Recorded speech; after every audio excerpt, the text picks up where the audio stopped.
inspiration to help them prepare for the media blitz once they are back above ground. All right, declaring U.S. combat operations over in Iraq. President Obama's Oval Office speech and a look at the reality on the ground in Iraq after this.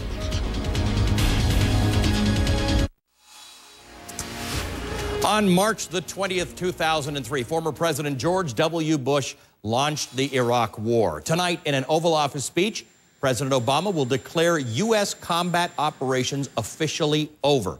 The president left this morning for Texas. He's spending some time with some veterans at Fort Bliss in Texas before returning to the White House. Now, the pressing question on his mind is this. It's on everybody's mind, really. Is Iraq ready to defend itself? Iraqi Prime Minister Nouri al-Maliki, in a television speech today, gave an unqualified answer. Iraqi forces are both ready and capable to protect the country from both domestic and foreign enemies. But critics inside and outside the Obama administration are not so sure about this. They point to a recent spike in violence. One example, 2 days ago, a wave of 20 bomb attacks.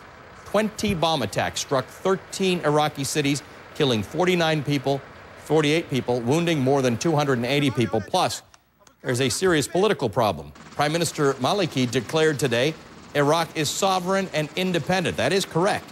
But the government is in limbo. 6 months after inconclusive national elections, there is no effective new government. Today, the White House once again expressed its impatience, calling on Iraq, quote, to move forward with a sense of urgency, end quote, in forming a new government. There's at least one important thing to remember as President Obama declares tonight that combat operations in Iraq are over. The war itself is not over, and keep this in mind.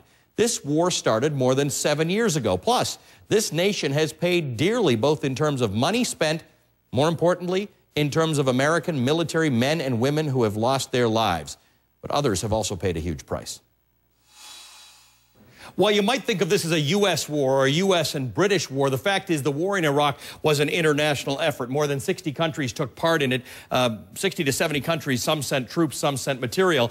Some of those countries have started drawing it down. Now, the U.S. and the U.K. were by far the biggest participants in the war in Iraq. The U.S. By far the single biggest. Let's talk about U.S. troops in Iraq. When this thing started in 2003, the initial invasion involved 94,000 troops, and that quickly moved up to 149,000 at the peak of the invasion. But then that was drawn down in 2003 to 124,000 troops. But the situation, the security situation on the ground didn't improve dramatically. So you can see between 2003 and 2005, gradual increases in the number of troops in Iraq. By 2008, a decision was made for a troop surge, to put more troops in. There were 132,000 troops on the ground, U.S. troops, at the time that decision was made, peaking at 170,000 troops in 2007. The surge then ended, and the Obama administration decided on a drawdown of troops, and you can see how that works. In 2009, troops left the cities. There were 132,000 troops left in Iraq,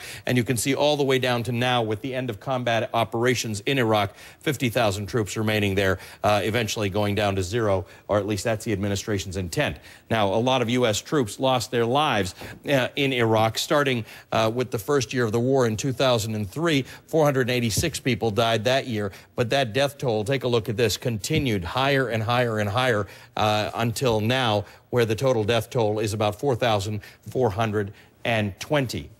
Now, there's another picture I want to show you that'll give you a more full picture of what's going on. It's not just troops who were killed, it was troops who are injured. 31,911 U.S. troops were injured in this war so far. Almost 18,000 have returned to duty, 14,000 have not.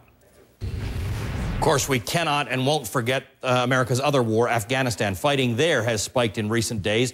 5 American service members were killed today, 4 of them in a roadside bomb attack in the eastern part of the country. A 5th American soldier was killed in an insurgent attack in the south, and 3 Afghan Supreme Court staff members were killed, 12 wounded in an attack in Kabul province. These follow yesterday's attacks in which 7 NATO troops were killed. President Obama will address the nation on Iraq tonight from the Oval Office. He'll also talk about Afghanistan and the broader war on terrorism. CNN will have live coverage of the speech at 8 p.m. Eastern, followed by our breakdown of the president's remarks and reports from Iraq, Afghanistan, and Pakistan. Well, it could change the way you shop for your next car. The government has a new plan up its sleeve. I'll unveil it for you after the break. Okay, on your money today, the government's list of banks at risk of failing has hit the highest level since 1993. The number of banks at risk, 829. That's 53 more than the previous 3 months. That's according to the Federal Deposit Insurance Corporation. And that is twice the number of troubled banks that were on the list a year ago. Now, as bad as it sounds, only about 13% of the banks on the watch list ever get seized by regulators. On a bit more positive note, consumer confidence is up this month. We've all been talking about how lousy people feel. Apparently, we're wrong. In August, consumer confidence, or the index that measures it, rose to 53.5. That's up from 51 in July. 53.5, still pretty low, but it's heading in the right direction after 2 previous monthly declines. I'm telling you, that's going to change if everybody keeps talking about a double-dip recession. But we'll talk about that more later. I want to tell you something about the way, a change in something. I'm going to tell you about something that might change the way you shop for a new car. Let's put it that way. Fuel efficiency standards for our new cars and trucks are changing in a big way. The Environmental Protection Agency, the U.S. Transportation Department, they both decided it's time to change those fuel economy window stickers to keep up with the times. Over here, Mark, let's just show this one on the right for starters. That's what you're kind of used to seeing. If you buy a new car, you go to the lot, that's what's in the window. On the left, it shows you how many miles per gallon a car gets in the city. On the right, how many it gets on a highway. And in the middle, it says that based on 15,000 miles driven at a price per gallon, the estimated annual fuel cost of that car will be X. I'm not sure what was all wrong with that, but here's what they're proposing. There are 2 different designs that are being proposed. The first one is a color-coded letter grade. This one's a B. A would be given to electric and hybrid cars, and then it'd be B, C, and D. The A is green, B is yellow.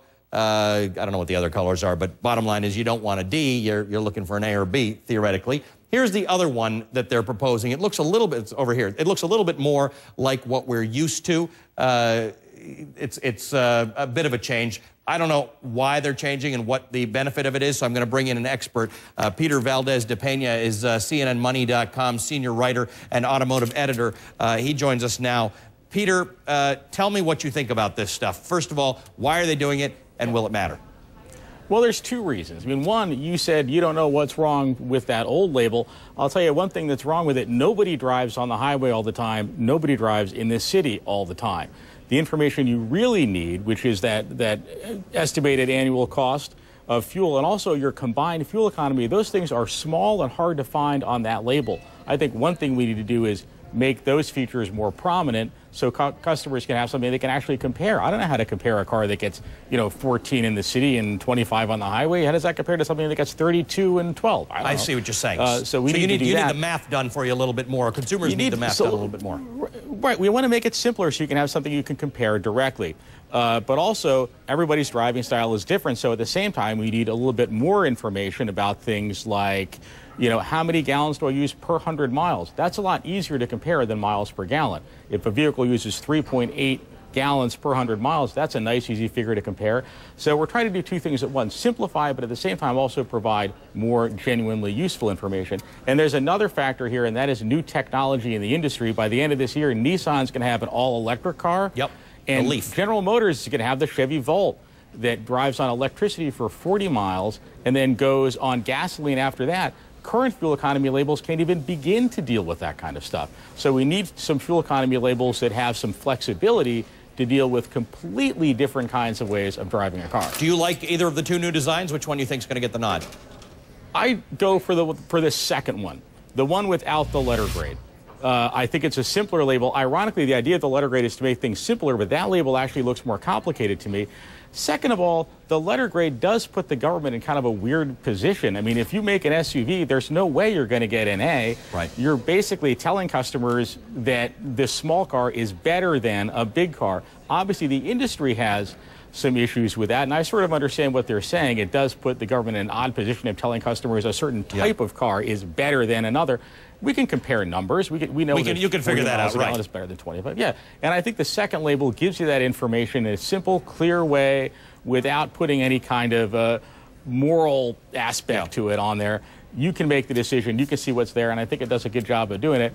Between those 2, what we're going to get in the end is probably going to be neither one of these, but some combination of the 2. You'll keep us posted. Read Peter's stuff on CNNMoney.com. It's fantastic. He tries every single car out there and knows what they're all about. Thanks, Peter. If you want